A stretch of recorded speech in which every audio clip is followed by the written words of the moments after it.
Hi, and welcome back. It's Bobby Shields with Dogbone Knives.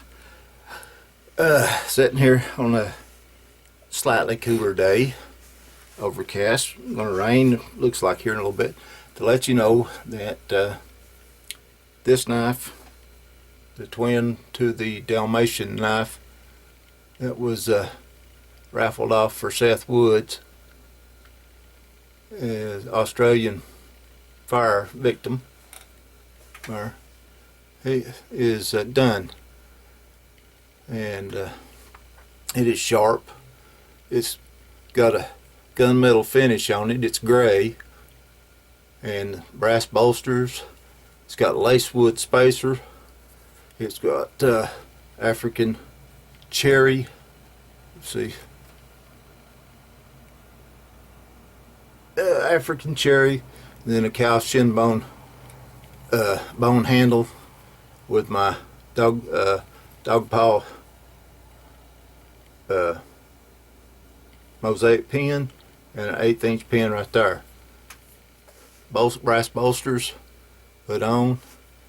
Like I said, it's sharp. I'm not gonna, and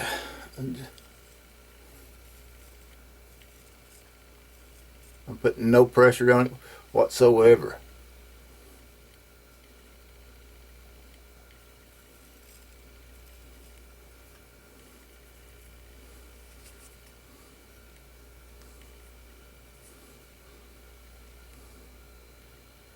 You can see there's no pressure, no glide, no blood, no skin scraped off, just hair.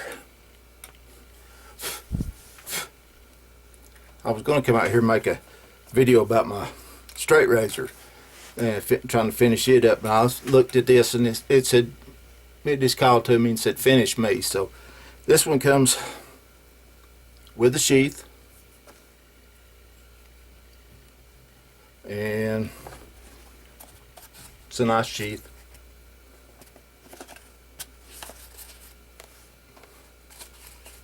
There to keep from losing it. Everything, all you gotta do is kind of press it down and hold it a little bit. It'll form. But see, and then it comes out. So that it comes with this sheath. And I have another one right here that I used, well, that I made last year. I just hadn't got back to cleaning it up or anything. I tried it out on some elk last year along with the Dalmatian that I raffled off, and it worked real good. It's good and sharp and everything. The gut hook, I didn't have a diamond stone at the time, so I didn't. All I had was a file, a parcel file to sharpen it with. I got a diamond stone now, so it's a lot sharper now than what it was, but I knew it wasn't when I took it with me. So, but anyway, it's a good knife. Feels good in the hand. This right here comes with a sheath. Also, we can, right here it is. Till it's been laying around a little bit. There's a little dust on it. Sheath like that, and anyway, there it is. So good little sheaths. Got one of them on my knife.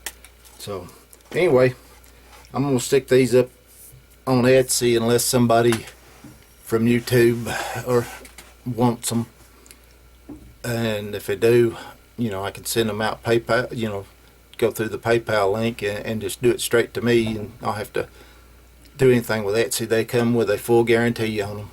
Full guarantee. You know, they're custom knives. They're made out of 1095 high carbon steel. This one doesn't have any jimping on the back of it at all.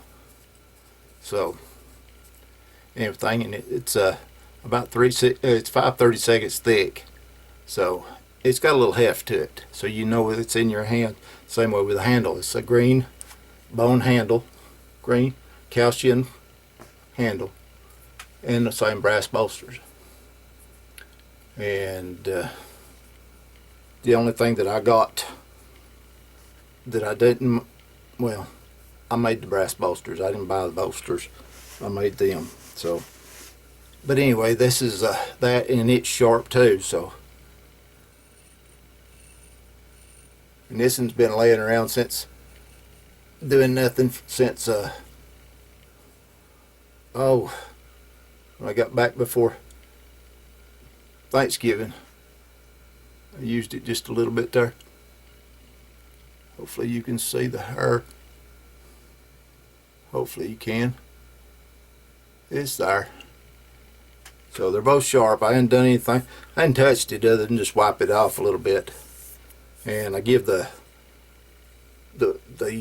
bolsters just a slight buff there. Just a few minutes ago there, they were starting to turn a little dark. Fingerprints, first one thing and another on them. Try not to leave a fingerprint on a knife blade when you put it up, because it will rust. Fingerprint will. Ooh, bad. So, but anyway, I'll let this one go for $250 shipped, and with the sheath. And this one right here, I'll let this one go for $300 with the sheath. This one right here is the exact same knife as I done the edge test on. There's a video of it on my page, my YouTube channel. So anything right there's some jimping on the back there to help hold on to it a little bit. My DBK and everything, so fits the hand good, and it's it don't want to come out. When you get a hold of it, it don't want to come out. This handle shape, it feels good in your hand, and it don't want to. If you hold on to it, it won't slip out. It won't slide. Anything else? If you need to go in like this, you're there, because it can't there, and it can't go back, because the blade's a little wider than your hand when you go that way.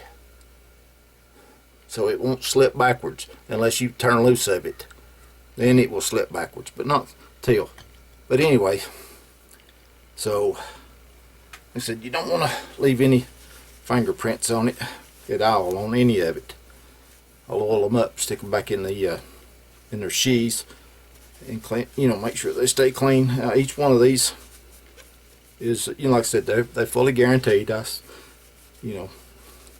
The only thing they're not really guaranteed with is abuse.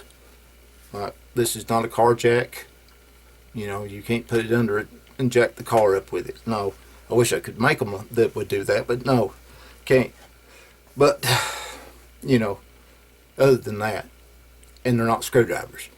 Now I fix a broken tip, but it may not be as good as it's meant to be right now. So anyway, just remember that two things: they're not screwdrivers, and they're not pry bars. After that, pretty much you need to open a can of beans. Open a can of beans. Whatever with them are.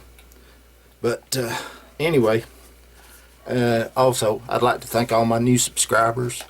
That some of them has come over from Trapper Jay's channel. I like to watch the trapping channels and learn a little bit. I've got coyote problems here, so anyway, I'll try to learn a little bit about trapping from them if I can. And a few of them have come over and everything. So talking to them or anybody else, if you need a knife for a specific task, well, for instance, the one that I done for as a boat knife for a raft guide. It started out like this. I wound up cutting this part of it off and bringing it around and giving it a high step, like a high heel, so it wouldn't cut the raft if you dropped it. Made the handle a little shorter, made it a whole lot. Now I just made out of 15 and 20. Just something for him to test and do the concept. I mean, it was it didn't come with no guarantees other than it would do what I said it would do at the time. So, but anyway, I'm waiting to hear back on that. So, at rafting season, not yet. But anyway, he was here. But like I said, I let this thing go for $250 shipped anywhere in the 48 states. Now, overseas, no, you'll have to, if you want it somewhere else, overseas, you'll have to pay shipping on that, because I sent a boy a package to Australia. DHL wanted $173 US to ship 2 pounds. Nah, I don't think so. And it still wound up costing me over $40 to go with 2 pounds. That's $20, $20-something a pound. That is ridiculous on that. But Australia is a long way away. But anyway, there's the 2 knives. And like I said, if you need a knife or whatever like that you have a task for, maybe it's a knife that like a pelting knife, or or just one of them real keen pointed knives that's only about this long, or so you can get it started, or a bait cutter or something else like that, so you don't have to carry a great big knife around for everything. Just carry one for doing the same job over and over and over again. It's like the utility knives. They got a purpose, and but I like to do that. I like that design concept of it, trying to get a knife to do what you want it to do, plus a few other things. The only unitasker I want to see anywhere is a fire extinguisher. That's it. So all of these knives that I make, these knives, this one right here, any of them, there are 1095. They're homoned. Most of them's homoned or differentially tempered, which means the edge is harder than the spine. But even with that, you can still take, in a pinch, you can take a rock and some tinder and start a fire with these knives. They will spark and they will ignite and make a fire. That's one of the reasons I like to make the high carbon steel knives and everything. So they can be used for more than one thing there. And so anyway, like I said, I want to thank all the new subscribers. If you need a knife for you, for whatever that you think you might need something designed to do something special or something like that. I don't really do Damascus, and I'm not set up to do stainless steel. I mean, I'm sure there's probably a stainless steel or two out there that I could probably, heat treat here, but all of them would be sent off, and the heat treating of a single blade is pretty high. You have to wait till you get 10, 20 blades, going before it's cost effective to send them out to like Peterson's or the ones that does that. And I do my own cryo. All of these are cryogenically frozen to negative 110 degrees. After they're normalized, they're heat treated, then they're cryogenically frozen down to 109.8 degrees and for 24 hours. And then they come out and they're double tempered, 400 degrees an hour each. So they get tough. So they have the toughness in them. Like I said, I done an edge test on this one, and I posted it here a while back. So you can go back and watch this. I'll give everybody a few days to look at this and everything, and be sure to like, share all this. Somebody else out there you may know may want to, may be in the market for a knife, a good knife. They're a reasonable price. It's a custom knife. I've got over 100 hours in it, so $300 and $3 an hour plus my material. That brings me down to about $2 an hour or so. Anyway, but I don't care. That's not the point of it. The point of it's not. I'm not trying to become a billionaire or anything else like that. I like doing it, and I need a little something to keep everything paid for around here. So all my money goes right back into grinding belts and everything else. I don't even think I've made enough money to buy a cup of coffee yet off of them, but that's okay. Like I said, everything I put back into better equipment, better belts and everything else, better steels, if they are any.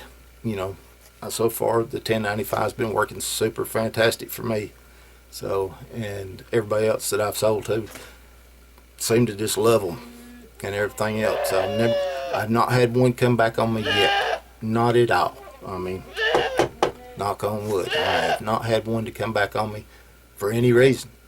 I've not even been contacted to say that they was dissatisfied with any of them. So, anyway, I just thought I'd show you this, show you finished, and I do tend to ramble on here a little bit there, so I'll end this right here and say that till next time, be sure wear your safety glasses, get out in your shop, make something, do something, sweep your shop if nothing else, or flush it like mine needs. And till next time, God bless.